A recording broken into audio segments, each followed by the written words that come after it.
Tales from a Traveling Couch is about a book about a therapist who decides in order to really know if his therapy worked, he took a journey to visit some of his most memorable patients. He started with Naomi, a woman with a mother who wanted to contain her and a sexual presence way ahead of her time.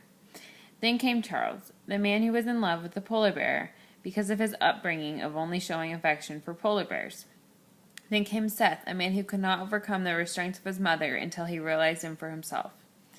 Mary, the good Catholic with evil thoughts, was the creepiest character, wishing death upon Akarit and trying to fill the void her father left with his presence. Sasha, the narcissistic writer and perhaps the most complex character, had affairs on his wife and suffered a great deal, always wanting what he couldn't have. Overall, Akarit's later visits with the patients proved that he had a great long-term lasting effect on them all. He may not have found the perfect cure for them, but it is very apparent to me that they used all his therapy in their minds throughout their life and could tell many great stories of him to others that they came in contact with. The first interesting character to me was Charles.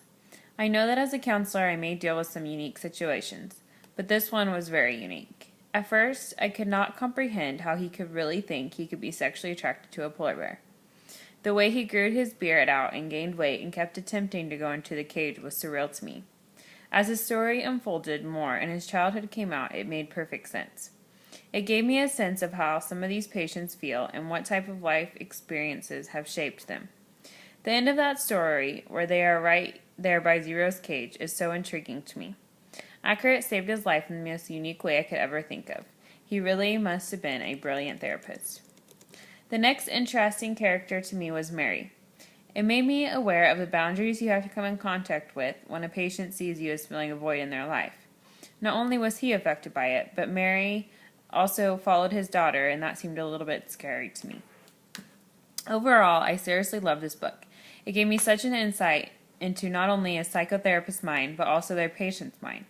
I loved not only getting to witness the counseling process, but then to be able to fast forward 30 years and hear how they were doing and what they thought of the therapy at that point in time was amazing.